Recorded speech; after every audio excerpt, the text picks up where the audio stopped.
नमस्कार दर्शकबिन, अन्य दिन चाहिँ आज पनि यहाँहरूलाई स्वागत गर्दछौँ पाथ हेल्थ फाउन्डेसनको यो कार्यक्रममा। म राजन अधिकारी आज पनि उपस्थित भएको छु यस्तै एउटा समसामयिक विषय लिएर।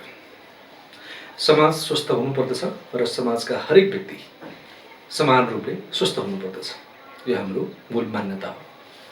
त्यसको लागि हरेक तबका, हरेक व्यवसाय र हरेक क्षेत्रका नागरिकहरूले आफूसँग रहेको केही विषयहरू समाजलाई दिनुपर्दछ।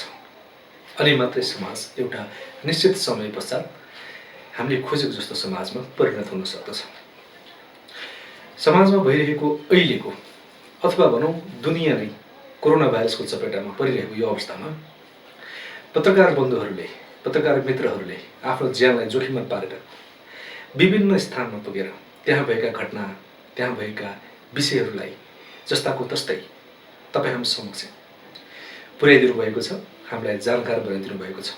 एक अर्थमा उहाँहरूले हामीले बाचा गरेको अथवा हामीले राखेको स्वस्थ समाजको परिकल्पनालाई सहयोग गर्नुभएको छ कि त्यो समाजमा उहाँहरूले खोज्नुभएको समाचार पुर्याइदिएर जुन समाचारबाट हामी प्रभावित भएका छौँ र जुन समाचारले हामीलाई जानकार बनाएको छ, यो अर्थले समाज स्वस्थ बन्न सहयोग पुगेको छ। ती पत्रकारहरूको संस्था नेपाल पत्रकार महासङ्घका अध्यक्ष श्री गोविन्द आचार्यज्यूसँगको आजको हामी अन्तर्वार्ता तपाईँ समक्ष प्रस्तुत गर्दैछौँ। मलाई विश्वास छ आजको यो अन्तर्वार्ताले तपाईँ हामीलाई अझ बढी सजग बन्न र नागरिक अझ सचेत नागरिक बन्नको लागि सहयोग पुग्नेछ। आउनुहोस् आजको अन्तर्वार्ता सुरु गरौँ। नमस्कार गोविन्द सर, स्वागत छ यहाँलाई पाथ हेल्थ फाउन्डेसनको यो एउटा श्रृङ्खलामा। समाज स्वस्थ हुनुपर्छ र त्यो स्वस्थ समाजको लागि सबै व्यक्तिले आफ्नो ठाउँबाट थोरै थोरै कन्ट्रिब्युसन गर्यो भने कुनै एउटा निश्चित समयमा समाज स्वस्थ हुन्छ भन्ने पाथ हेल्थ फाउन्डेसनको उद्देश्य छ। गोविन्द सर यहाँ नेपाल पत्रकार महासङ्घको अध्यक्षको पदमा हुनुहुन्छ। म यो अहिले कोरोनाको विषयमा जुन खालको चर्चा परिचर्चा भइरहेको छ यससँग सम्बन्धित केही कुराहरू यहाँसँग राख्न चाहन्छु। यो कोरोना भाइरसबारे महासङ्घको धारणा के छ र यहाँ चाहिँ पत्रकार बन्धुहरूले के कुराहरू पत्ता लगाउनु भएको छ र सँगै ती पत्रकारहरू जो आफ्नो शरीरलाई जोखिममा राखेर समय ठाउँ नभनिकन विभिन्न ठाउँमा गएर चाहिँ पत्रकार त्यो सूचनाहरू सङ्कलन गर्नुहुन्छ, त्यस्ता मित्रहरूलाई यहाँको के सुझाव अथवा के भन्नुहुन्छ कि? अब कोरोना भाइरसबारे नेपाली पत्रकारहरूले बुझ्ने पनि विश्वका अरू पत्रकारहरूले जे ढङ्गले बुझेका छन् त्यही नै हो। त्योभन्दा थप हामी चाहिँ अनुसन्धान गर्ने, थप बुझ्ने विषय भएन। र यो भाइरसको सङ्क्रमण खास गरी अहिलेसम्म औषधि पत्ता नलागेको र यो आँखाले देख्न पनि नसकिने र कसरी सर्छ भनेर पनि हामीले अझै चाहिँ होइन, कतिपयले भौतिक रूपमा सम्पर्क हुँदा सर्छ भन्छन्, कतिपयले हावामा सर्छ भन्छन्, कतिपयले कसरी सर्छ भन्छन्। त्यही भएर ठोस रूपमा भन्दाखेरि यो चाहिँ सहज ढङ्गले एकअर्कामा सर्न सक्ने है भाइरसको रूपमा हामीले बुझेका छौँ। र यो सङ्क्रमण फैलन नदिनको लागि हामी सञ्चारकर्मीहरूले भूमिका खेल्नुपर्छ भन्ने हामी नेपालका पत्रकारहरूको धारणा छ। र अहिलेसम्म नेपालमा चैतदेखि भनौँ अलिक बढी चाहिँ सुरु भयो यो सङ्क्रमणको क्रम। चैत 10 गते 11 गतेदेखि लकडाउन भयो र हामी 5 महिना पनि पुरा भइसकेर अगाडि बढिसकेका छौँ। लकडाउन भएर कहिले निषेधाज्ञा भएर अघि बढेका छौँ। पत्रकार महासङ्घले नेपालमा सङ्क्रमणदेखि सकिएपछि अब लकडाउन गर्नुपर्छ भनेर बहस सुरु भएपछि चैतको 8 गते नै आफ्ना पत्रकारहरूको लागि, अझ खास गरी आफ्ना सदस्यहरूको लागि निर्देशिका जारी गरे के गर्ने के नगर्ने भनेर होइन। संयुक्त राष्ट्र सङ्घको विश्व स्वास्थ्य सङ्गठनले केही बनाएको थियो मापदण्डहरू, त्यसको आधारमा हामीले चाहिँ निर्देशिका जारी गरेर आफ्नो सदस्यहरूको लागि उहाँहरूले के भन्यो भने भौतिक दूरी कायम गर्ने, त्यसपछि सुरक्षित भएर काम गर्ने, भरसक चाहिँ घरबाटै काम गर्ने वातावरण बनाउने मिडिया हाउसले र यो कोरोना सङ्क्रमण फैलन नदिनको लागि कसरी सचेत हुने भनेर जनचेतना फैलाउने काम गर्ने भनेर हामीले सुरुमा जारी गरेका थियौँ। त्यसपछि प्रेस काउन्सिलसित मिलेर हामीले पत्रकार र सञ्चार माध्यमले के सामग्री प्रवाह गर्नुहुन्छ के हुँदैन भनेर 8 बुँदे निर्देशिका फेरि जारी गर्यौँ पत्रकारहरूलाई। त्यसपछि पटक पटक हामी भर्चुअल माध्यम र अरू माध्यमबाट तालिमहरू पनि गऱ्यौँ। हामी भौतिक रूपमा पनि पत्रकार महासङ्घको नेतृत्व साथै सबै प्रदेशमा पुगेर त्यहाँको अवस्था बुझ्ने र सञ्चार माध्यमको दायित्व के हो पत्रकारको दायित्व के हो भनेर हामी छलफल गरेर एउटा योजना बनाउने काम पनि गर्नुहुन्छ। अहिले पनि हामीले यो सङ्क्रमण फैलन नदिनको लागि पत्रकारिता क्षेत्रबाट भूमिका खेलिरहेका छौँ। जनतालाई चेतना दिने, शिक्षा दिने काम पनि हामीले गरिरहेछौँ र पत्रकारहरू मर्यादित हुनुपर्छ, जिम्मेवार हुनुपर्छ र अफवाहपूर्ण प्रचार गर्नुहुन्न र कहीँबाट अफवाह झुटा प्रचार भएको छ भने त्यसलाई हामीले नै चेर्नुपर्छ भन्ने पत्रकार महासङ्घको आफ्ना सदस्यहरू बिचमा चाहिँ सर्कुलर पनि हामीले जारी गरेका छौँ। जस्तो जस्तो जो कुनै एउटा पत्रकार बन्धुले कुनै एउटा खोज पत्ता लगाउनुभयो अथवा कुनै एउटा न्युज सङ्कलन गर्नुभयो, त्यसमा पत्रकार महासङ्घ या प्रेस काउन्सिलले सेन्सर गर्ने, त्यसको अथेन्टिसिटी अथवा त्यसको भेरिफिकेसन गर्ने त्यस्तो केही हुन्छ कि हुँदैन? हुँदैन। खास गरी प्रेस स्वतन्त्रता भनेको स्वतन्त्र रूपमा समाचार सामग्री सङ्कलन गर्ने, प्रवाह गर्ने वातावरण सुनिश्चित गरिएको छ नेपालमा। संविधान त यो संविधानले नै यो ग्यारेन्टी गरेको छ। संविधानले कुनै पनि समाचार सामग्री प्रकाशन पूर्व प्रतिबन्ध लाउन पाउँदैन र जुनसुकै माध्यमबाट हरेक व्यक्तिले आफ्ना विचारहरू, आफ्ना धारणाहरू सार्वजनिक गर्न पाउँछन्, सूचना माग्न पाउँछन्। मागेको सूचना पाउने व्यवस्था हाम्रो संविधानले गरेको छ। त्यसैले संवैधानिक र कानुनी हक हरेक व्यक्तिलाई चाहिँ एउटा वैचारिक स्वतन्त्रता, अभिव्यक्तिको स्वतन्त्रता, त्यसपछि आफूले सूचना पाउने र पाएको सूचना सार्वजनिक गर्ने स्वतन्त्रता भएको हुनाले पूर्व बन्देज चाहिँ हामीले लाउन मिल्दैन। तर हामीले कतिपय केही कुराहरूमा चाहिँ केही कुरा छन् होइन, जस्तो राष्ट्रिय सार्वभौमसत्ता, स्वाधीनता, समाजमा हिंसा फैलाउने, आतङ्क मचाउने, सामाजिक सद्भाव बिगार्ने जस्ता कुरामा संयुक्त राष्ट्र सङ्घले पनि रोक लगाएको छ। संयुक्त राष्ट्र सङ्घको मानवाधिकार घोषणापत्रको हामीले हेऱ्यौँ भने त्यसको धारामा हेऱ्यौँ भने पनि रोक लगाउन सकिने भनेर भनिएको छ। त्यसपछि 1966 को मानवाधिकार एउटा चाहिँ अनुबन्ध छ, त्यसमा पनि रोक लगाउन सकिने भनेको छ। त्यो 5-6वटा विषयमा कानुन बनाएर त्यो आवश्यकता पुष्टि गरेर औचित्यको आधारमा रोक लगाउन सकिन्छ। ती विषय भनेको मैले अघि भने जस्तै होइन, एउटा राष्ट्रिय स्वास्थ्यसित सम्बन्धित विषय र व्यक्तिको अधिकारसित सम्बन्धित विषय हुनुपर्छ। अब कहिलेकाहीँ कुनै व्यक्तिले एउटा क्यामेरा बोकेर बाटोमा हिँड्छ, कुनै एउटा चिज लिएर आएर, अहिले त इलेक्ट्रोनिक मिडिया सजिलो भएको छ, अनि त्यसलाई भाइरल बनाइदिन्छ। त्यसको दुष्परिणाम केही समयपछि समाजमा अनेक किसिमको घटनाहरू हुन्छन्। त्यस्तो व्यक्तिलाई अब उसलाई गर्ने त छुट भयो, पत्रकारिताको अधिकारको क्षेत्रमा त उसलाई छुट भयो, तर उसले समाजलाई पारेको दुष्प्रभाव त्यसको लागि चाहिँ कसरी हेरिन्छ?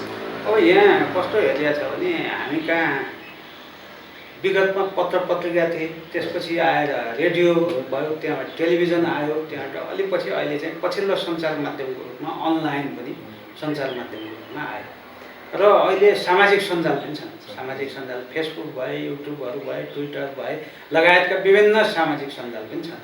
अब समाजले कस्तो भने कुनै सामग्री बाहिर आयो भनेपछि अब युट्युबमै आयो भने पनि यो पनि पत्रकारै भनेर बुझ्ने छ, फेसबुकमै आयो भने पनि पत्रकारै भनेर बुझ्ने छ। त्यही भएर पत्रकार हुनको लागि अथवा पत्रकारिता भनेर हामीले मान्नको लागि पत्रकारिताका पनि केही आधारभूत मान्यताहरू हुन्छ।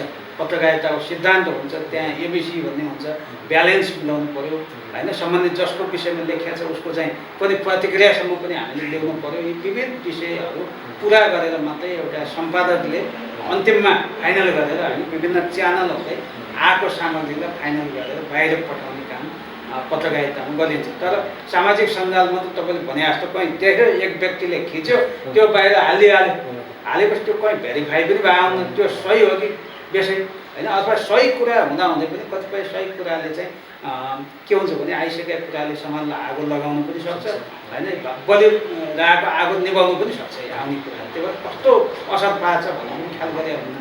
त्यही भएर पत्रकारिता भने एउटा कानुन अनुसार विधिवत रूपमा स्थापित भएर दर्ता, सूचीकरण, अभिलेख भएर त्यसपछि आएर त्यहाँ चाहिँ विधिवत रूपमा सञ्चार माध्यमले रिपोर्टरहरू अथवा संवाददाता, त्यसपछि आएर सम्पादन टिम, त्यसपछि सम्पादक बनाएर नियुक्त गरेर त्यहाँबाट विधिवत रूपमा आएकोलाई पत्रकारिताभित्र पर्ने भयो। अरू हरेक व्यक्तिले अभिव्यक्ति स्वतन्त्रताको माध्यमको रूपमा चाहिँ अरू सामाजिक सञ्जाल अथवा अरू पत्रकारितामा पनि आफ्नो अभिव्यक्तिलाई त्यहाँ मार्फत पनि सार्वजनिक गर्न सक्नुहुन्छ। तर यसको सीमा रेखा छ भन्ने मलाई लाग्छ। हरेक व्यक्ति पत्रकार होइन, तर चाहिँ अब पत्रकारले चाहिँ व्यक्तिगत रूपमा व्यक्तिगत स्वतन्त्रता पनि प्रयोग गर्न सक्ने भयो, पत्रकारिताको नम्सुभित्र रहेर पनि काम गर्न सक्ने भयो पत्रकारले, त्यो सुविधा छ। यहाँकै कुरालाई सार मान्यो भने हरेक व्यक्ति पत्रकार होइन, तर सबै पत्रकार नागरिक हुन्। त्यसले गर्दा ती पत्रकारभित्र नागरिक जिम्मेवारी र त्यहाँभित्रको बोध हुनु जरुरी छ। जस्तो दुनियाँलाई हामी केलाउने हो भने पत्रकारिता एउटा यस्तो अभिन्न अङ्ग बनेको छ, या रिभोल्युसनको कुरा गर्ने हो, या कसैलाई इस्टाब्लिस गर्ने कुरा हो, या कुनै तन्त्र कुनै राजनीतिक विश्लेषणलाई प्रोत्साहन गर्ने निरुत्साहन गर्ने विषय हो, समाजलाई कुन स्थानमा लाने भन्ने कुरामा चाहिँ सधैँ पत्रकारिताको एउटा छुट्टै र एकदमै अहम भूमिका देखिन्छ। नेपालमा अहिले यो जुन कोरोनाको विषयमा हामी अहिले कति कुराहरू WHO सँग सम्बन्ध राखेर कुरा गर्ने गर्छौँ, तर WHO आफैले पनि केही समय अगाडि बोलेको कुरा पछि काट्ने र अब पहिला एउटा कुरा हो भन्छ पछि होइन भन्छ। जस्तो अब अहिले आएर मरेको मान्छेबाट सर्दैन भन्छ, यो नेपाल सरकारका प्रवक्ताले समेत मरेकोबाट सर्दैन भन्नुभएको छ।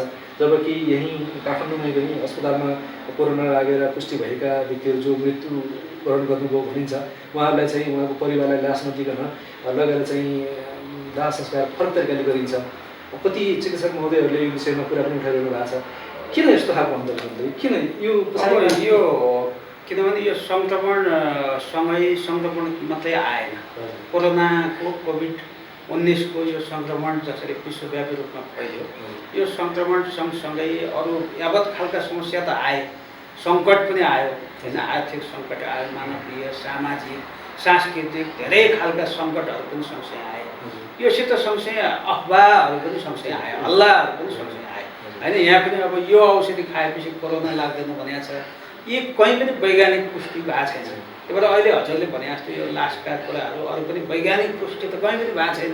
तर अब यो भनिदिन्छ होइन, प्रधानमन्त्रीज्यूले पनि भन्नुभयो संसदमा गएर, अनि उहाँले के भन्नुभयो भने यो पचाइदिनु पर्छ, बेसार पानी खानु भन्नुभयो होइन। वैज्ञानिक पुष्टि कहाँ भयो भन्नु छैन। त्यही भएर अब कतिपय अनुभवको आधारमा कोही व्यक्तिलाई ठिक भए हुनसक्ला, अब अनुभवको आधारमा कसैको अनुभवमा चाहिँ लासहरूलाई नलागे हुनसक्ला, तर कसैको अनुभवमा चाहिँ मलामी गएका सबैलाई पनि भार देखिया छ भनेपछि अब यस्ता विषय वैज्ञानिक पुष्टि नभएका विषय चाहिँ नभन्दाखेरि राम्रो।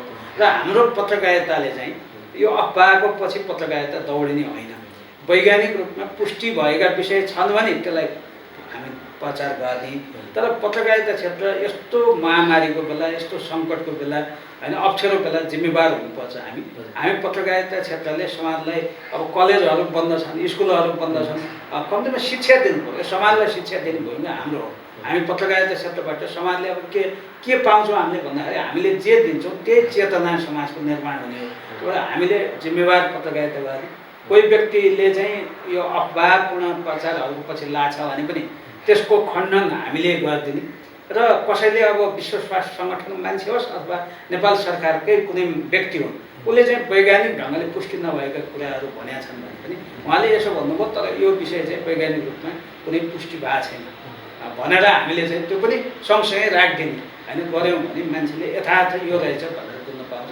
त्यही भएर सञ्चार क्षेत्र भनेको अब चौथो अङ्ग भन्ने छ नि, हामी चाहिँ राज्यले गरिरहेको काममा निगरानी पनि गर्ने, खबरदारी पनि गर्ने। उहाँहरूले राम्रा काम गर्नुभएको छन् भने यी राम्रा काम हुन् यस्ता भए भन्ने, नराम्रा छन् भने यी चाहिँ ठिक भएनन् भन्ने नि। त्यसपछि जनताको पनि आवाज के छ भने जनताको आवाज पनि सार्वजनिक गरिदिने। जनताका समस्या यो छन्, उहाँहरूको आवाज यो छ भनेर जनताका कुराहरू पनि बाहिर ल्याइदिने, जनताको आवाज बन्ने।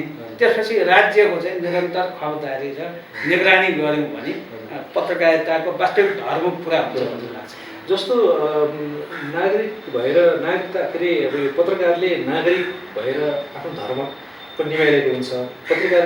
पत्रकारिता गर्दा गर्दै उसले समाजको सबै कुराहरू त्यो ठाउँसम्म सम्बन्धित निकायसम्म पुर्याइरहेको हुन्छ। तपाईँ आफै यति लामो पत्रकारितामा के अरे पेसामा हुनुहुन्छ। नेपालमा यो जिम्मेवार लिने व्यक्तिहरू चाहिँ जब माथि ठाउँमा पुग्छन्, ठुलो पदमा पुगेको भन्छन्, उनीहरूलाई चाहिँ के यो नैतिकता भन्ने अथवा जिम्मेवारी लिनुपर्छ, मैले बोलेको कुराको जिम्मेवार चाहिँ म हुनुपर्छ भन्ने चेतना नभएर हो, या त्यहाँ चाहिँ उनीहरूलाई पनि कारवाही हुन्छ भन्ने त्यो निकाय नभएर हो, किन ठुलो पदमा पुगेपछि जे पनि बोले हुने जे पनि गरे हुने भन्ने यो मेसेज के यो तपाईँ कतिको भोग्नु भएको छ यस्तो विषयमा? होइन, यस्तो त अब हामी देखिरहेछौँ होइन। किनभने अब कुनै नैतिकतै पनि नहुने जस्तो, जे पनि बोल्ने जस्तो होइन, त्यो त हामी देखिरहेछौँ। यो नेपालमा हामी ठुल्ठुला राजनीतिक परिवर्तन गऱ्यौँ, राज्यको पनि पुरै पुनर्संरचना गऱ्यौँ भनेर भन्यौँ, तर हाम्रो संस्कार, हाम्रो प्रवृत्ति सबै पुरानै छ। हामी कहीँ पनि मानसिकता हाम्रो चेन्ज भएको देखिँदैन। हामी पत्रकार पनि पत्रकार भने त नागरिकभन्दा ठुलो त होइन। नागरिकलाई जति अधिकार छ पत्रकारलाई त्यति हो। नागरिकभन्दा विशेष अधिकार पत्रकारलाई छैन। हामी नागरिकभन्दा माथिका मान्छे होइनौँ। हामीले नागरिकले प्राप्त गरेको अधिकार होइन, एउटा नागरिकता लगेर मात्रै हामीले पत्रिका अथवा रेडियो टिभी दर्ता गर्न पाउँछौँ। नागरिकता नलइकन हामी दर्ता गर्न पाउँदैनौँ। त्यो भनेको के भने नागरिकले पाएको अधिकार हो। सञ्चार माध्यम जुनसुकै सञ्चार माध्यम सञ्चालन गर्न पाउने होइन भनेको नागरिकलाई प्राप्त अधिकार हो। त्यो भएर पत्रकार पनि एउटा चाहिँ जिम्मेवार बन्नु पर्यो। हामी चाहिँ नागरिकभन्दा ठुला होइनौँ र नागरिकको अहित हुने गरी हामीले पत्रकारिता गर्न मिल्दैन। हामी सामाजिक उत्तरदायित्वपूर्ण पेसा हो। हाम्रा सञ्चार माध्यम भनेको सार्वजनिक एउटा सम्पत्ति हो होइन। विकसित देशमा लोकतान्त्रिक मुलुकमा त 15% भन्दा बढी एउटा व्यक्ति अथवा संस्थाले लगानी पनि हाल्न पाउँदैन। मिडियामा उसले पाउने भने 15% सेयर हाल्न पाउँछ। त्योभन्दा बढी किन पाउँदैन भनेपछि यो मिडिया भने सार्वजनिक सम्पत्ति भावनाले सार्वजनिक उत्तरदायित्व हुन्छ। यहाँ चाहिँ एकै व्यक्तिलाई मिडिया कब्जा गर्न दिनुहुन्न भनेर भनिन्छ र एउटै मिडियाको पनि 25% भन्दा बढी बजार भयो भने कटौती गर्ने गरिन्छ। बजार पनि दिँदैन एउटै मिडिया हाउसलाई होइन। बढी बजार भयो यसको मोनोपोली हुन्छ भनेर लोकतान्त्रिक मुलुकहरूमा हामी पनि लोकतान्त्रिक देश भनेर अहिले त हामी लोकतान्त्रिक भन्छौँ नि। पछिल्लो लोकतान्त्रिक परिवर्तनपछि लोकतान्त्रिक भन्छौँ। तर हाम्रो संस्कार के हो भने अब हामी अरू विकसित देश एउटा लोकतन्त्रको लामो अभ्यास गरेर देशमा 1 मिनट ढिलो संसदमा पुग्दाखेरि राजीनामा आएर देख्छौँ। कोही चाहिँ अलिकति नैतिकता क्वेसन एउटा अखबारमा मात्रै उठ्यो भने पनि राजीनामा दिए छानबिन होस् राजीनामा दिन्छु भन्छौँ। तर यहाँ हामी कहाँ नैतिकता पनि हुँदैन, केही पनि हुँदैन। सत्तामा गइसकेपछि सबै भुल्ने हिजोका प्रतिबद्धता पनि यहाँले भने जस्तो भुल्ने खालको समस्या छ। त्यही समस्याको कारण जनता निराश हुन्छ होइन। एउटा दललाई सत्तामा पुऱ्याए एकचोटि, अर्कोचोटि त्यो दल कहाँ आएको छ भन्नुहोस् त। अहिलेसम्म नेपालको इतिहासमा होइन छैन नि। अर्कोचोटि अर्को बाटो हुन्छ कि भनेर आशा गर्छ, फेरि त्यो बाटो हुँदैन, फेरि अर्कोतिर आउँछन् भनेपछि यस्तो खालको चक्र देखिया छ। हामीले एउटै चौतारोमा बसेर चाहिँ त्यो सास फेरेको अथवा कुराकानी गरेको भए त्यस्तो भएको हो कि एउटै चौतारोको हावाले त्यस्तो भएको हो कि? अब हुन त हामीले राजनैतिक दललाई भन्ने त्यसपछि अरूलाई नभन्ने भएन। तपाईँले एउटै चौतारो भन्नुभयो। यो समाजबाट हामी पत्रकार पनि यही समाजबाट आयौँ। यहाँका उद्योग व्यवसायी व्यापारी होइनदेखि ल्याएर अरू सङ्घ संस्थामा भएका व्यक्ति पनि यही समाजबाट आयौँ। राजनीतिमा लाग्ने व्यक्ति पनि यही समाजबाट आयौँ र हाम्रो समाज कस्तो छ त्यसको चित्र चाहिँ राजनीतिक दल हाम्रा नेतामा पनि देखिन्छ, हामी पत्रकारहरूमा पनि देखिन्छ। त्यही भएर यो राजनीतिक दल चाहिँ बेठिक, अरू चाहिँ ठिक, हामी पत्रकार अथवा हाम्रो समाजका अरू ठिक भन्ने होइन। हाम्रो समाजलाई अलिकति मानसिक रूपमा परिवर्तन गर्न हामीले सकेनौँ होइन। यसमा चाहिँ अब हाम्रो पनि कति भूमिका छ। हामी पत्रकारहरूले पनि चेतना दिने शिक्षा दिने कुरामा केही भूमिका निर्वाह गर्न सकेनौँ। हामीले पनि हिजोकै अब दलीय पत्रकारिता गर्न थाल्यौँ कि अथवा चाहिँ हामी पत्रकारहरू पनि बढी राजनीतिक पत्रकारिता भयो कि सामाजिक पत्रकारिता, अलिकति समाज परिवर्तनको लागि विकास पत्रकारिता, जनचासोका विषयमा हामीले चाहिँ पत्रकारिता गर्न छोडेर हामी चाहिँ राजनीतिक दलकै एजेन्डा वरिपरि उहाँहरूका चुनावमा हार्ने जित्ने, को के बन्ने को नबन्ने, सरकार गिराउने बनाउने, यस्तैमा हाम्रो पत्रकारिता र अरू समाजका अवयवहरू यो चौतारो मात्र हामी छौँ नि। यहाँको सबै अवयवहरू त्यतैतिर केन्द्रित भयो कि होइन। चन्दा दिने, चन्दा दिएपछि चुनावपछि आफ्नो स्वार्थ पूर्ति गर्ने, ठेक्का ल्याउने, के ल्याउने, कसो ल्याउने भन्ने त्यति मात्रै सोच अलिकति हाम्रो समाजमा विकसित क्रमैसँग हुँदै जाँदैछ। यो घट्या छैन। लोकतान्त्रिक व्यवस्था हामी नयाँ संविधान 72 सालमा आयो, 5 वर्ष त भइसक्यो। यो 5 वर्षमा पनि हामी चाहिँ कति चेन भयो त, के चेन भयो भन्दाखेरि अब त्यति हामी देख्दैनौँ। खासै चाहिँ राजनैतिक रूपमा सिंहदरबार गाउँमा आयो भनेर भाषण त गरिन्छ, तर प्रवृत्तिगत रूपमा, सांस्कृतिक रूपमा, सामाजिक रूपमा, अरू आर्थिक रूपमा भन्नुहोस् होइन, अरू मनोवैज्ञानिक रूपमा होइन के कति चेन भयो त के दिन सक्यौँ भन्दाखेरि त्यति धेरै चाहिँ ग्राफमा देखाउनु गरी अथवा हामी आफैले अनुभूत गर्ने गरी होइन। यो परिवर्तन त साँच्चै भयो भनेर अनुभूत गर्ने गरी भएको छैन। त्यसको जस अबजस अब यो समाजका सबैले लिनुपर्छ। यहाँ चाहिँ त्यसमा पत्रकारिता पनि हामी पनि छौँ। जस्तो हामी सबै नागरिक देशकै नागरिक भएको कारणले हामी त्यही कुरा एचिभ गर्छौँ जुन कुरा हाम्रो दृष्टिकोणमा अथवा हाम्रो डेस्टिनेसनमा छ। म 1 वर्षमा के प्राप्त गर्ने भन्ने मैले टार्गेट राखेँ भने यो वर्ष म कसरी त्यसमा लगानी गर्ने भन्ने कुरामा हामी केन्द्रित हुन सक्छौँ र त्यो एउटा प्राप्त गर्न सक्छौँ। कि हाम्रो देशमा राजनीतिक हिसाबबाट या नागरिकको लागि चेतनाको हिसाबबाट या विभिन्न किसिमका चाहिँ प्रोफेसनल ब्याकग्राउन्डका मान्छेहरूले दृष्टिकोण नराखिकन काम गरेरको कारणले गर्दा समय लगानी गर्न साह्रो समय खर्च गरेको हो त? अब मलाई दृष्टिकोणै अभाव होला भन्ने त लाग्दैन। दृष्टिकोणमा हामी धनी छौँ, हामी विचारमा पनि धनी छौँ, संस्कृतिमा धनी छौँ, हाम्रो भाषा हेर्नुहोस् होइन, त्यसपछि यहाँका हरेक चिज हेऱ्यौँ भने प्राकृतिक रूपमा हेर्नुहोस् होइन, हामी चाहिँ अब तराईदेखि हिमालसम्म यही पाउँछौँ होइन। एउटा देशमा चाहिँ यस्तो कहीँ पनि छैन, हामी यति धेरै विषमता पनि छ, स्रोत साधन प्राकृतिक रूपमा पनि भएकै छ। 11% त दुनियाँको रिसोर्सेस छ। त्यही भएर अब अरू देशहरू हामी हेर्छौँ हरेक व्यक्तिले काम नगरिकन ऊ खाना पाउँदैन। तर नेपालमा एकजना व्यक्तिले काम गर्यो भने उसको 10-12 जना परिवार सुत्ती खानुपर्छ होइन, त्यस्तो खालको छ कि वातावरण। भनेपछि हामी दृष्टिकोण नभएको, विचार नभएको, हाम्रो अरू सम्पत्ति स्रोत साधन नभएको होइन होइन, भिजन पनि हामी कहिलेकाहीँ दिया हुन्छौँ, तर समस्या कहाँ छ भने हामीमा कार्यान्वयन छैन। हामी भाषण गर्छौँ, सपना बाँड्छौँ, तर कार्यान्वयन के गर्छौँ भनेपछि हामी चाहिँ एउटा ठेक्का दिन चाहिँ कुनै योजना बनायौँ भने त्यसको ठेक्कै दिन हामी चाहिँ असार आयो भने पल्लो ठेक्का दिन थाल्छौँ। अघिल्लो वर्ष चाहिँ वैशाख जेठमा चाहिँ बजेट आउँछ, त्यसपछि अर्को असारमा आएर हामी चाहिँ पल्लो चाहिँ होइन अब ठेक्का दिन थाल्छौँ। त्यसपछि आएर चाहिँ त्यो 5 वर्ष पुरा हुन्छ, त्यो चाहिँ काम सम्पन्न हुँदैन होइन। भनेपछि हाम्रो कार्यान्वयन पक्ष चाहिँ फितलो छ हामी चाहिँ होइन। अब योजना मात्रै जे जति योजना छ हामी कहाँ त्यतिलाई मात्रै पनि सानोदेखि कार्यान्वयन गऱ्यौँ भने वास्तवमा धेरै सम्भव छ, यो चाहिँ गर्न सकिन्छ। केही नमुना पनि 1-2टा नमुना पनि यहाँ भएको छन् नेपालमा, नभए पनि होइन। त्यो भएर मलाई लाग्छ अब हामी कहाँ त्यस्तो ज्ञानै नभएर भन्दा पनि अरूले आएर ज्ञान दिनुपर्ने होइन। हामी कहाँ जे जति ज्ञान छ, जे जति योजना हामीले बनाएको छौँ त्यसको कार्यान्वयन चाहिँ सही ढङ्गले हुन सक्यो भने नेपाल पनि बन्छ, नेपाली जनता पनि धेरै छिटो सुखी र समृद्ध हुन्छन् भन्ने मलाई लाग्छ। जस्तो यहाँले यो कुरा भनिरहँदा मलाई के कुरामा याद आयो भने हामी नेपालीहरू यो देशमै पढेका, यो देशमै हुर्किएका, यो देशमै शिक्षित बनेका व्यक्तिहरू विदेशमा गयो भने त्यो देशका नागरिकले भन्दा उच्चकोटिको कामहरू त्यहाँ त्यो प्रब्लमहरूलाई सल्भ गरिरहेका, नयाँ नयाँ किसिमका कुराहरू निर्माण गरिरहेको पाइन्छ। नेपालीहरूले विदेशमा गएर विभिन्न किसिमका चाहिँ तपाईँको नाम, पदवी, मानहरू कमाएका छन्। हामीसँग खुबी नभएको त कहाँ होला, खुबी छ नि। तर यहाँले भन्नुभएको कुरामा म कहाँनिर सहमत छु भने हामीले प्लान गर्छौँ तर त्यसलाई इम्प्लिमेन्ट गर्ने बेलामा फेरि म त्यो काबिल मान्छे र त्यसलाई त्यो प्रयोग अथवा त्यो प्रोजेक्टलाई चाहिने व्यक्ति भन्दा पनि मेरो मान्छेलाई खोज्ने बढी चलनले गर्दा यस्तो भएको हो कि यहाँको अनुभव होइन? त्यो मेरो अनुभव पनि त्यस्तै छ होइन। विदेशीहरू कहिलेकाहीँ नेपालमा लगानी गर्नु भनेर आउँछौँ, हामी चाहिँ विदेशी लगानीलाई पनि हामीले स्वागत गर्छौँ। यहाँ लगानी गर्नुहोस् भनेर भनिरहेको हुन्छौँ। उहाँहरू 5-6 महिनापछि के भन्नुहुन्छ भने नेपालको यति झन्झटिलो कानुन, यति यो चाहिँ झन्झटिलो, हामीले त 5-6 महिना पनि सकेनौँ, कहाँ घुस माग्छ, कहाँ के माग्छन्, कसो माग्छन्, यो हल भएन, निराश भएर फर्क्यौँ भनेर केही व्यक्तिहरू व्यक्त गर्नुहुन्छ भन्नुहुन्छ। भनेपछि हामी कहाँ यो कानुनी झन्झट पनि त्यत्तिकै छ। त्यसपछि पाइला पछि चाहिँ अब एउटा कमिसन माग्ने यो बिचको वर्ग हुन्छ नि, यो बिचको के नाम बिचौलियाहरू होइन, हरेक चिजमा बिचौलिया। तरकारी किसानले उत्पादन गर्छ, त्यो सिधै 3 तहका सरकार छन्, सरकारी निकाय कुनै बनाएर सिधै सरकारले किसानसित किन्ने, उपभोक्तालाई दिनु पनि सकिन्थ्यो होला हामी होइन।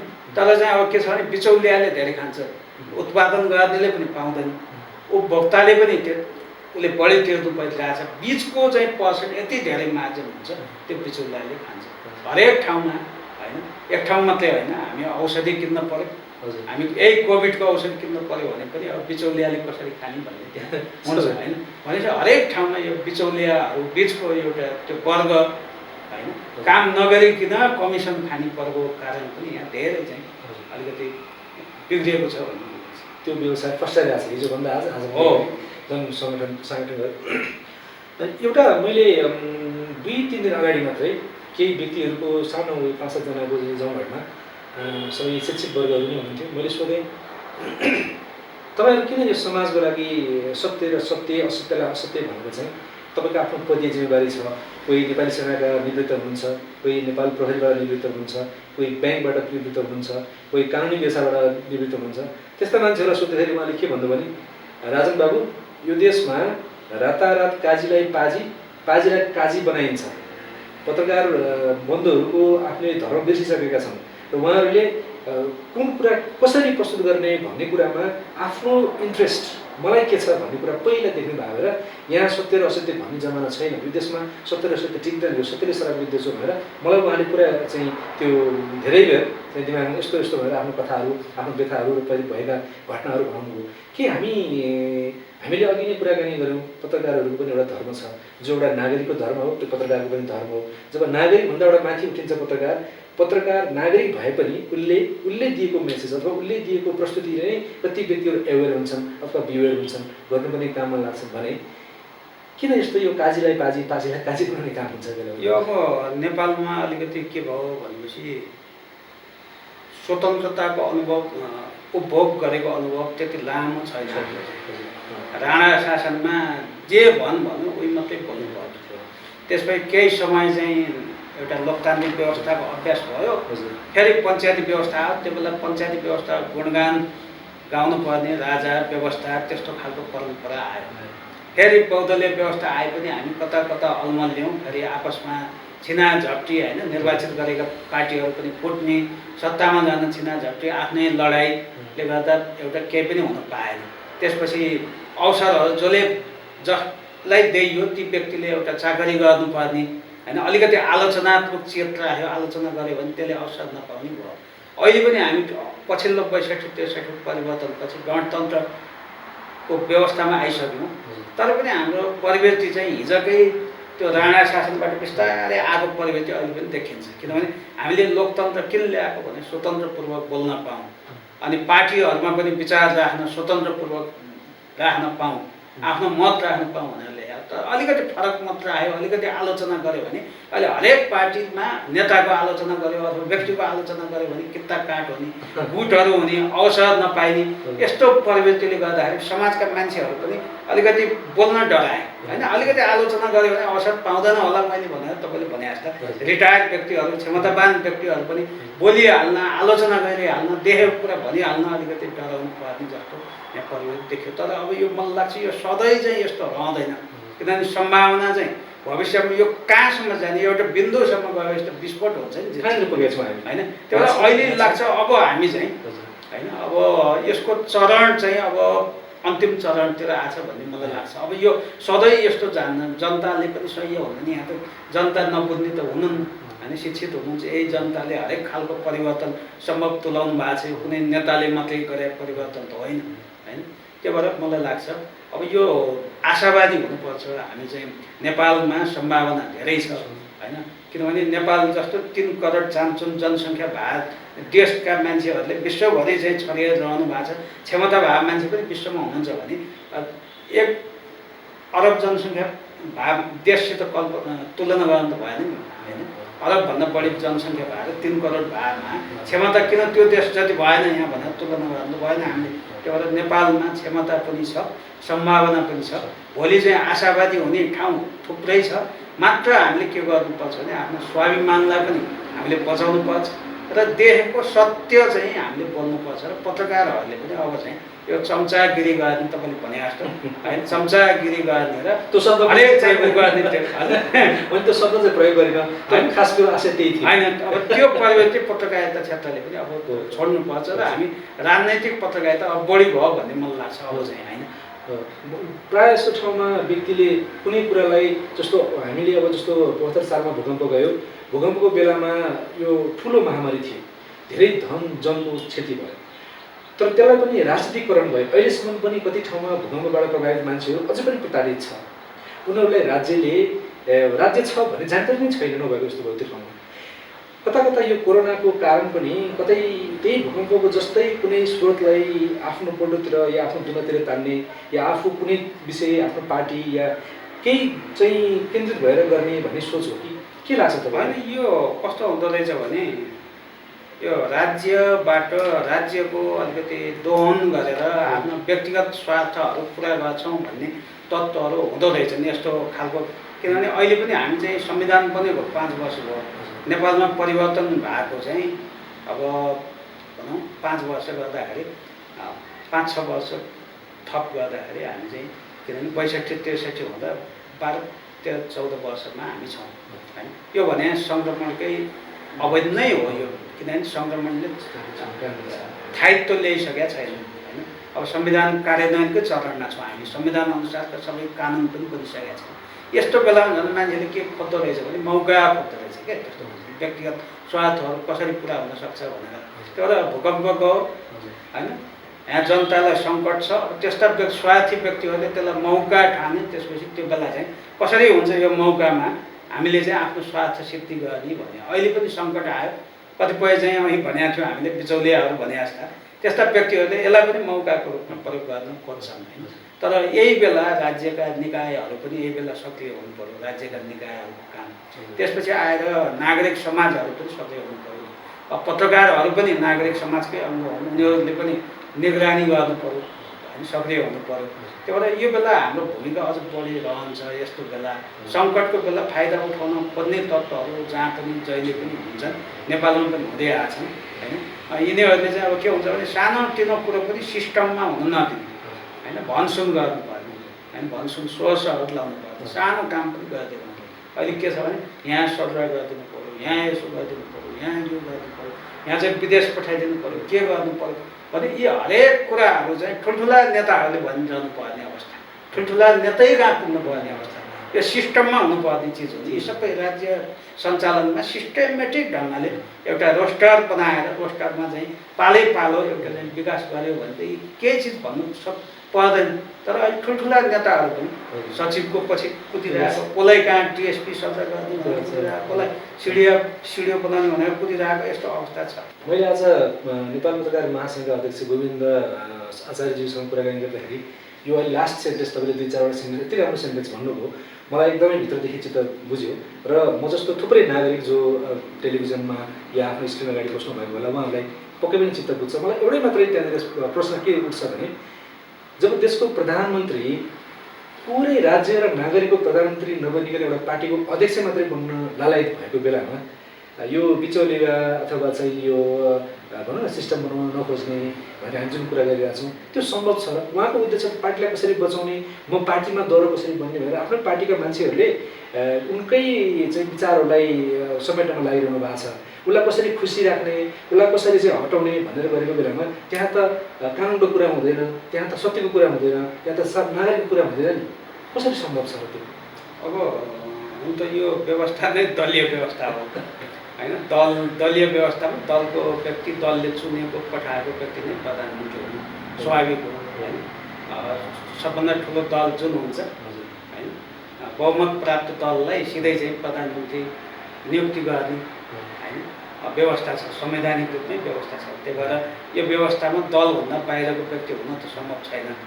तर प्रधानमन्त्री भइसकेपछि फेरि ऊ चाहिँ पार्टीको मात्रै होइन, ऊ त नहुनुपर्ने, ऊ त सिङ्गो देशको सिङ्गो जनताको प्रधानमन्त्री हो।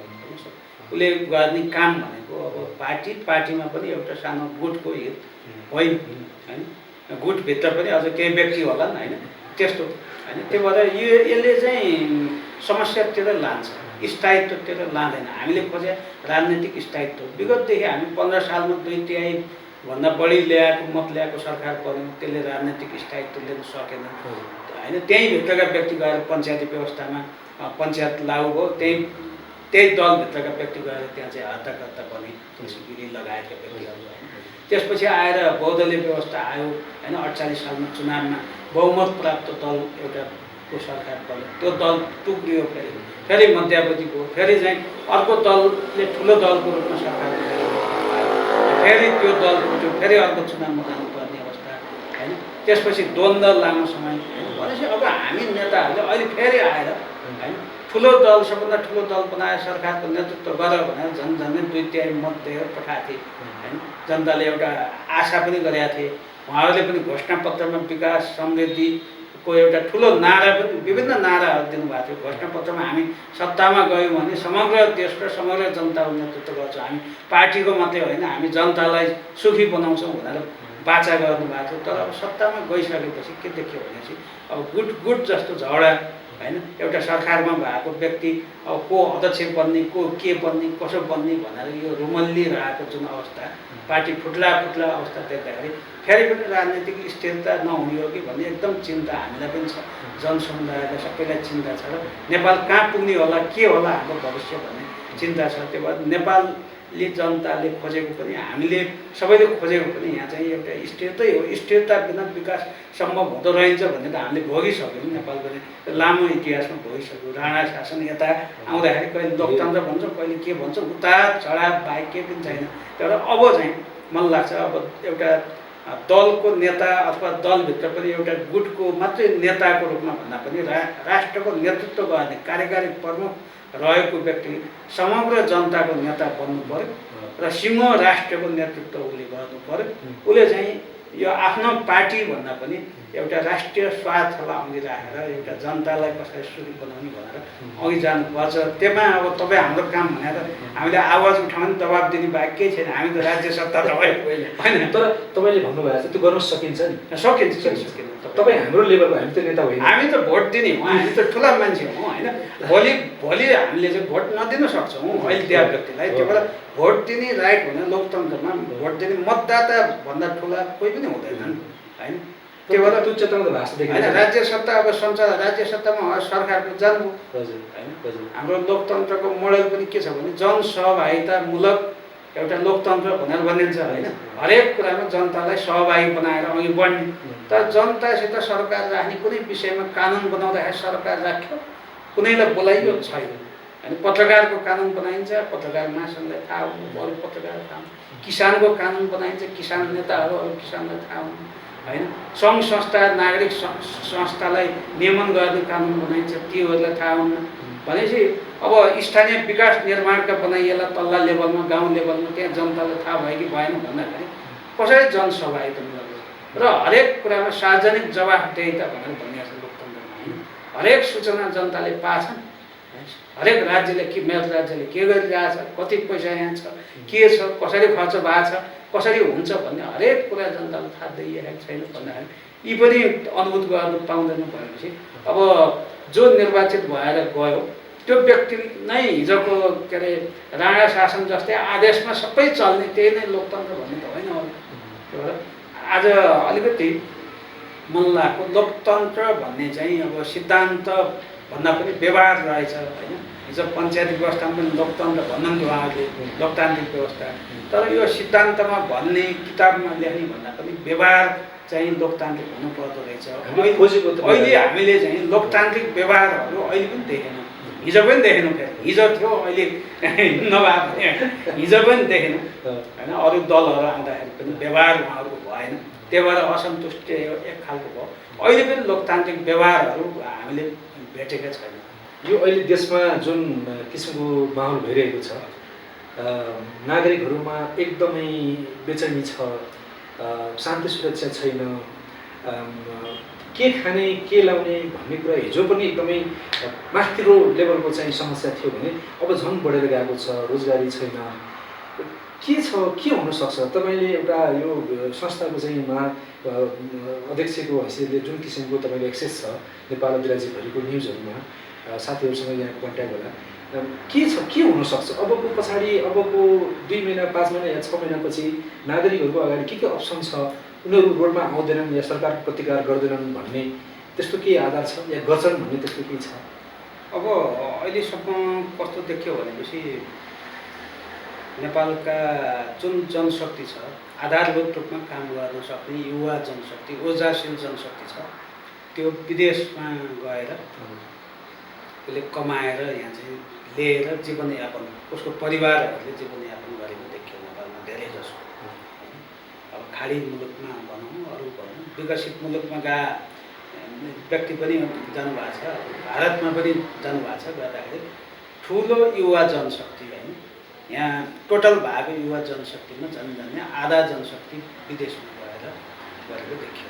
अब यहाँ बसेको आधामध्ये चाहिँ आधा जति विभिन्न व्यवसाय अथवा रोजगारमा संलग्न भएको देखियो र आधा चाहिँ अब आफ्नै कि चाहिँ अब खेती किसानी नत्र चाहिँ बेरोजगार अवस्थामा चाहिँ रुमल्लिरहेको जस्तो देखिन्छ यहाँ चाहिँ। र अब विदेशबाट यो कोरोना बढ्दै जाने, विदेशबाट पनि मान्छेहरू अहिले त धमाधम नेपाल आइरहनु भएको छ होइन। अब यातायात सार्वजनिक यातायात नखुलेको हुनाले, हवाई यातायात पनि त्यति नखुल्या हुनाले केही कमी भए हो, तर आउन चाहने पनि लाइनको लाइन छ। र भोलि यो थपिँदै जाँदाखेरि के सम्भावना देखिन्छ भने अब कसरी जीवनयापन गर्ने, सबभन्दा ठुलो कुरो त बाँच्ने कुरो होइन, खान पाउने कुरो, अरू त छोडिदिनुहोस् होइन, अरू उपभोग्य चिजहरू छोडिदिनुहोस् होइन। जीवनयापनको लागि चाहिने अत्यावश्यक वस्तुहरू प्राप्त गर्ने कसरी होइन, त्यसको लागि त अब त्यसको पनि सहजता हुनु पर्यो उपभोग्य वस्तुको। यहाँ उत्पादन धेरै वस्तुहरू हुँदैन, हामी सानोभन्दा सानो चिज पनि भारतसित वा चिनसित निर्भर गर्छौँ। दैनिक उपभोग्य वस्तुहरू पनि यहाँ त्यति धेरै उत्पादन हुँदैन, र कतिपय उत्पादन हुन्छन् अथवा चाहिँ बाहिरबाट आएका चिज पनि उपलब्ध त्यति अब नहुनसक्छ भोलि। र अर्को पुँजी नहुनसक्छ, हाम्रो पुँजी जति बाहिरबाट विदेशबाट कमाएको सिद्धिन्छ होइन, अरू ऋण सापट गर्ने पनि सिद्धिन्छ, त्यसपछि पुँजी पनि नहुनसक्छ। त्यो अवस्थामा कसरी बाँच्ने भन्ने मान्छेको समस्या, के खाने, साँझ बिहान के खाने भन्ने समस्या आउनसक्छ होइन। किनभने हामी हेरिरहेको छौँ अहिले पत्रकारको क्षेत्रमा पनि केही पत्रकारहरू साँझ बिहान के खाने भन्ने समस्या आएपछि राजधानी अथवा सदरमुकाम छोडेर उहाँहरू गाउँतिर जान्छ।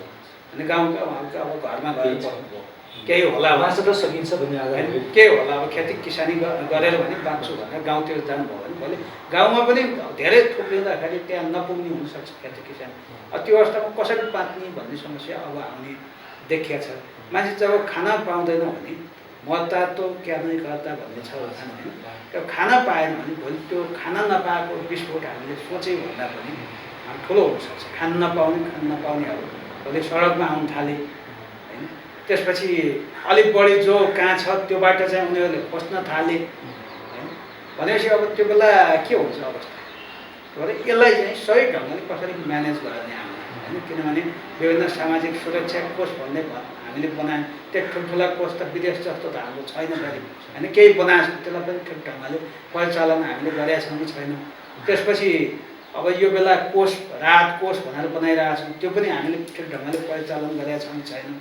र भविष्यमा त्यस्ता चाहिँ सङ्कटहरू आउँदाखेरि हामीसित के छ त योजना, राज्यसित के छ, तिनै तहका राज्य, अहिले त केन्द्र सरकारलाई मात्रै भनेर भएन होइन, सङ्घ प्रदेश र स्थानीय तहका सरकारहरूसित के हो कार्ययोजना छ। र अहिले तत्कालीन रूपमा चाहिँ कसरी सम्बोधन गर्ने, तत्कालीन रूपमा देखिएका सङ्कटहरू समस्याहरू कसरी सम्बोधन गर्ने भनेर एउटा योजना हुनुपर्छ तिनै तहका सरकार। त्यसपछि आएर दीर्घकालीन ढङ्गले यसको असर के हुनसक्छ होइन, त्यो असरलाई कसरी सम्बोधन गर्ने भनेर दीर्घकालीन पनि हामीले योजना बनाएर जानुपर्छ भन्ने अब हाम्रो आँखाले सामान्य अब भन्छ। अब यो भित्री के छ अझ माथि बसेर हेर्ने चाहिँ होइन, राज्यको माथिल्लो तहमा बसेर हेर्नेले अब कसरी हेरिरहनु भएको छ, कसरी देखिरहनु भएको छ, अब यो विषय चाहिँ उहाँहरूले अलिकति आश्वस्त पार्नुपर्छ। राजनीतिक विश्लेषण गर्ने समाजका विश्लेषकहरूले यो अहिलेको कोरोनाको नाममा जति पनि लकडाउन या अन्य किसिमको चाहिँ नागरिकलाई विभिन्न किसिमको बन्देज बनाएर काम गरिएको छ, त्यो काम चाहिँ यही एउटा कारण हामी जो भर्खर प्रस्तुत गऱ्यौँ, नागरिकहरू अब सडकमा आउँछन्, अब हाम्रो विरुद्धमा खनिन्छन् भनेर चाहिँ, अनि त्यहाँ राज्यको उपल्लो स्तरमा बस्ने केही व्यक्तिहरू आफ्नो झुन्ड बनाउने, आफ्नै बोझ बस्ती विलासितामा या विभिन्न किसिमको करप्सनको कुराहरूमा, भ्रष्टाचारको कुराहरूमा संलग्न रहने र यो बिचको ग्यापले गर्दाखेरि नै यो चाहिँ लकडाउन चाहिँ बढ्दै गएको हो।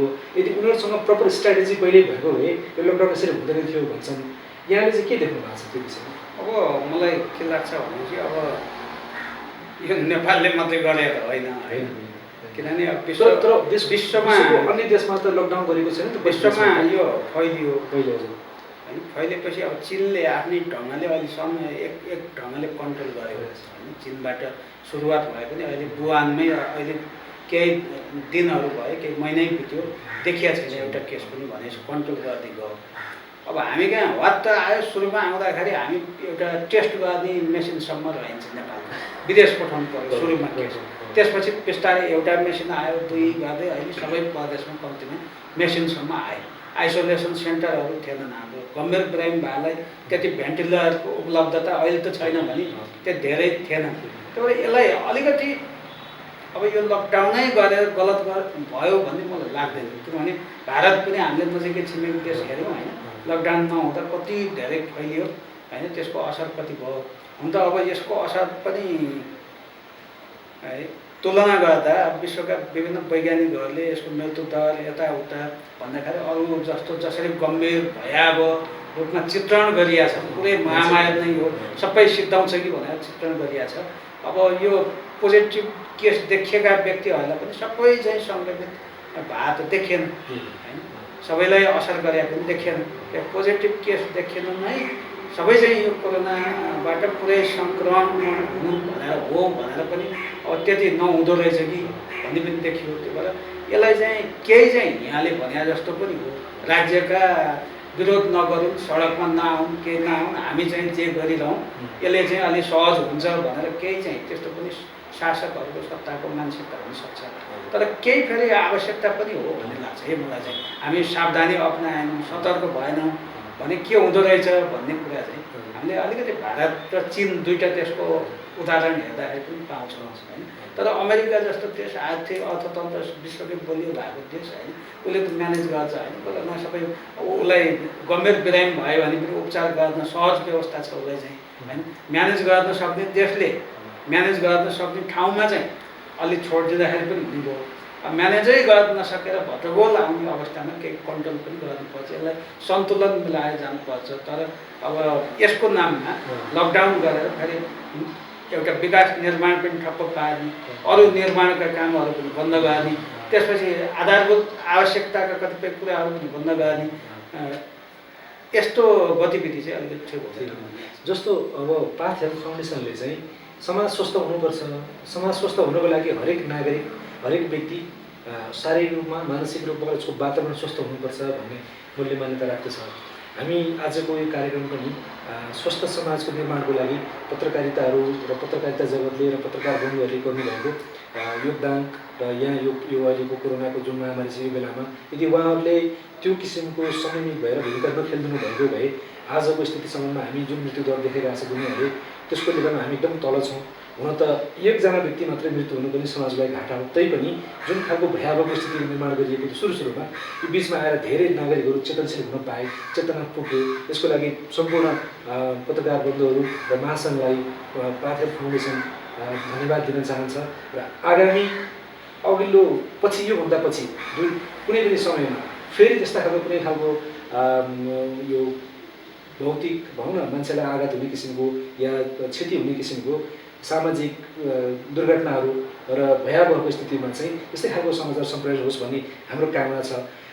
सँगसँगै समाज स्वस्थ हुनुको लागि के हुनु पर्ला? अब पहिलो त म पाथ हेल्थ फाउन्डेसनलाई पनि धन्यवाद दिन चाहन्छु, किनभने सिङ्गो समाजलाई स्वस्थ बनाउनुको लागि हरेक व्यक्ति स्वस्थ रहनुपर्छ भन्ने अवधारणाका साथ जुन तपाईँहरूले अभियान सुरु गर्नुभयो यसप्रति म पनि हाम्रो ऐक्यबद्धता रहेको, पत्रकार महासङ्घको ऐक्यबद्धता रहेको, समर्थन रहेको र तपाईँहरूसित सहकार्य पनि आगामी दिनमा गर्न सकिने म बनाइराख्न चाहन्छु सबभन्दा पहिले। र अब समाजलाई स्वस्थ बनाउन के गर्ने भन्ने भन्नुभयो। अब यो स्वस्थ र अस्वस्थको कुरो के हुँदो रहेछ भने कसैलाई चाहिँ गम्भीर खालको बिरामी छ तर उसको मानसिक रूपमा चाहिँ ऊ चाहिँ मानसिक उसको वैचारिक रूपमा ऊ चाहिँ सही विचार राख्छ, सही कुरा बोल्छ भनेपछि अब त्यो स्वस्थ सामाजिक रूपमा स्वस्थ व्यक्ति हो भन्ने मलाई लाग्छ। कुनैलाई क्यान्सरै लाग्छ अथवा कुनैले अरू गम्भीर प्रकृतिको कुनै उसको चाहिँ औषधि खाइरहेछ तर उसले समाजलाई चाहिँ सही विचार दिएको छ, समाजमा सही कुरो गरिरहेछ, समाजमा न्यायको लागि आवाज उठाएको छ, कसैमाथि अन्याय हुनु हुँदैन भनेर भन्छ भने त्यो व्यक्ति एउटा स्वस्थ व्यक्ति हो होइन। मानसिक रूपमा त्यो व्यक्ति चाहिँ ठिक छ, त्यो व्यक्तिले समाजलाई अघि बढाउँछ, चेतना दिन्छ, त्यो व्यक्ति समाजको लागि जरुरी छ भन्ने मलाई लाग्छ। अर्को चाहिँ कोही व्यक्ति एकदम स्वस्थ छ तर उसले समाजमा एउटा अनैतिक काम गर्छ, भ्रष्टाचार गर्छ अथवा चाहिँ समाजलाई नै भान्ने खालको काम गर्छ र समाजमा एउटा चाहिँ विकृति विसङ्गति होइन फैलाइरहेछ र गलत कुरा सिकाइरहेछ भने त्यो व्यक्ति अस्वस्थ हो। शारीरिक रूपमा ऊ स्वस्थ भयो भने त्यो व्यक्ति अस्वस्थ हो भन्ने मलाई लाग्छ। त्यही भएर हाम्रो शारीरिक रूपमा अब कुनै स्वास्थ्य समस्याहरू आउनु नै हामी चाहिँ अस्वस्थ हुनु सामाजिक रूपमा अस्वस्थ हुनु होइन। त्यही भएर सबभन्दा पहिलो त मानसिक रूपमा हामी चाहिँ स्वस्थ हुनु पऱ्यो, वैचारिक रूपमा स्वस्थ हुनु पऱ्यो, नैतिक रूपमा स्वस्थ हुनु पऱ्यो, मनोबल पनि हाम्रो चाहिँ स्वस्थ हुनु पऱ्यो, एउटा सकारात्मक चेतना दिने खालको मनोबल हामीमा हुनु पऱ्यो। त्यो नै हाम्रो एउटा स्वस्थ रहेको, सामाजिक रूपमा हामी स्वस्थ रहेको परिमाण हो भन्ने मलाई लाग्छ। र हरेक व्यक्तिलाई कसरी यसरी स्वस्थ बनाउने, उसको मन, वचन, कर्मबाट उसलाई स्वस्थ बनाउने र एउटा प्रगतिको पथमा, एउटा चाहिँ सफलताको पथमा, एउटा समाजलाई विकास गर्ने पथमा अघि बढाउने भनेर हामी चाहिँ अभियान चलाउनुपर्छ। हरेक व्यक्तिको मनोभाव त्यो ढङ्गले विकास भयो भने नै त्यस्ता व्यक्तिहरू रहेको समाज चाहिँ आफै स्वस्थ हुन्छ। त्यो समाजले राम्रो मात्रै काम गर्छ। समाजमा एक दुईवटा नराम्रो काम गर्नु भयो भने पनि त्यसको उपचार त्यही समाजले सामूहिक रूपमा गर्छ होइन। किनभने बोराभित्र कुनै बोराभित्र राखे आलु त सबै त एकैचोटि कुहिँदैन होला। एउटा आलु कुह्यो भने त्यो कुहिया आलुलाई उपचार गरेर फालियो अथवा काट्यो केही भने अरू आलु कुहुँदैन होइन, उपचार गरियो भने। अब होइन त्यत्तिकै छोड्यो त्यहाँ कुहेकोस् भन्यो भने सबै आलु कुहाउन सक्छ। त्यो भएर समाजमा पनि अब खराब व्यक्तिहरू, यसरी अस्वस्थ भएका व्यक्तिहरू होइन, अस्वस्थ भने मैले चाहिँ शारीरिक भन्दा पनि मानसिक अस्वस्थ भएका व्यक्तिहरूलाई समयमै हामी उपचार गऱ्यौँ भने होइन सिङ्गो समाज चाहिँ एउटा स्वस्थ हुन सक्छ अथवा दुर्घटनाबाट बच्न सक्छ। र अझ त्यो दिशामा पनि हाम्रो अभियान अघि बढोस् र भौतिक रूपमा, शारीरिक रूपमा कहिले चाहिँ दुर्घटनाहरू हुन्छ, कहिले चाहिँ हामी होइन हाम्रा शरीरका अङ्गहरू गुमाउनु पर्ला, कहिले केही होला, कहिले चाहिँ क्षणिक रूपमा हामी कुनै बिरामी होला अथवा चाहिँ कुनै औषधि नियमित सेवन गर्नु पर्ला होइन। त्यसलाई आधार बनाएर भन्दा पनि एउटा चाहिँ हामीले समाजको गतिलाई अघि बढाउनु र सिङ्गो समाजलाई स्वस्थ बनाउने अभियानमा हाम्रो क्षेत्रबाट, हामी जस्ता क्षेत्रहरू, यहाँको संस्था, पत्रकारिता क्षेत्र जस्तोबाट चाहिँ हामीले समाजलाई निरन्तर रूपमा शिक्षा दिउँ भन्ने नै म अनुरोध गर्न चाहन्छु। आज यो कोरोनाको लकडाउन छ सबै ठाउँमा, हामीले झन्डै 150 दिनभन्दा बढी बितायौँ घरमै बसेर नै गरेर। यहाँको स्वस्थमय जीवनको हामी पुरै पाथ हेल्थ फाउन्डेसन कामना गर्दछ। तपाईँको लिडरसिपले पत्रकारिता जगतमा विभिन्न किसिमको आशा लिएर आउनुभएका नयाँ साथीहरू र जो विभिन्न किसिमको समस्यामा पर्नुभएको होला, राजनीतिक या विभिन्न किसिमको प्रेसरको कारणले ती व्यक्तिहरू तटस्थ भएर आनन्दमयपूर्वकमा काम गर्न पाउन्, हाम्रो शुभकामना छ यहाँलाई र यहाँको कार्यकालको लागि। र फेरि पनि समय आउने दिनहरूमा काम गर्ने वातावरण मिलोस्। हामी चाहिँ तपाईँहरूसँग काम गर्न पनि इच्छुक छौँ। समय दिनुभयो त्यसको लागि धेरै धेरै धन्यवाद। पाथ हेल्थ फाउन्डेसनको तर्फबाट म राजन अधिकारी आज तपाईँलाई बिदा हुन चाहन्छु। धन्यवाद। दर्शकबिन, नेपाल पत्रकार महासङ्घका अध्यक्ष श्री गोविन्द आचार्यज्यूले भन्नुभए जस्तो हाम्रो समाजमा दुई वर्गका मान्छेहरू छन्। एक किसिमका मान्छे शरीरमा क्यान्सर छ तर उसको मानसिकता र उसको सोच समाजको लागि के गर्न सक्छु, अझ बढी राम्रो काम के गर्न सक्छु भनेर रात दिन लागि परेका छन्। त्यस्तो मान्छेको क्यान्सरलाई उपचार गर्न सकिन्छ भने अर्को थरीका मान्छेहरू जो मानसिकतामा क्यान्सर लिएर हिँडेका छन्, समाजलाई कसरी नङ्ग्याउने, कसरी भत्ताभुङ्ग पार्ने, यो समाजबाट कसरी चुस्ने, समाजबाट कसरी आफू बन्ने भन्ने कुरामा मात्रै लागि परेका छन्। भ्रष्टाचारका अनेक किसिमका नमुनाहरूमा हामी त्यस्ता मान्छेहरू पाउँछौँ। ती क्यान्सर मानसिकतामा लिएर हिँड्ने मान्छेहरूको कुनै उपचार छैन। हामी हेरौँ वरपर, आफ्नो वरपर पनि ती क्यान्सर लागेका देखिँदैन, बाहिरबाट स्वस्थ देखिन्छ तर भित्र क्यान्सर हुन्छन्, त्यस्ता मान्छेहरूको पहिचान गरौँ। अध्यक्षज्यूले आग्रह गर्नुभए जस्तो हाम्रो समाज स्वस्थ बन्नको लागि सम्भव छ। निर्णय लिएर निर्णय साथ काम गर्न सक्ने केही नेतृत्वको मात्रै कमी हो। हुन्छ, यस्तो हुन्छ, समाज विकासको क्रममा यस्तो हुन्छ, तर कहिलेसम्म हामीलाई सहज रूपमा लिइरहने हाम्रो चेतनाको स्तरलाई विकास गरौँ। आउनुहोस्, आजको कार्यक्रम हामी यहीँ सक्छौँ र मलाई लाग्छ हामीले पाथ हेल्थ फाउन्डेसन मार्फत तपाईँहरूलाई राख्न खोजेको अथवा समाजलाई समृद्ध र स्वस्थ बनाउन खोजिएको प्रयासमा तपाईँहरू हरेक व्यक्तिले भाग लिन सक्नुहुन्छ। आफ्नो सल्लाह सुझाव दिएर हामी तपाईँको सल्लाह सुझावलाई महत्त्व दिन्छौँ, ठाउँ दिन्छौँ। आउनुहोस्, सहयोग गर्नुहोस्, यो तपाईँहरूकै संस्था हो। पाथ हेल्थ फाउन्डेसनको यो अर्को कार्यक्रमबाट सम्पूर्ण टिम लगायत म राजन अधिकारी आज बिदा चाहन्छु। फेरि चाँडै अर्को कार्यक्रममा भेट हुने बाचासहित कार्यक्रम हेरिदिनु भयो त्यसको लागि धेरै धेरै धन्यवाद। नमस्ते।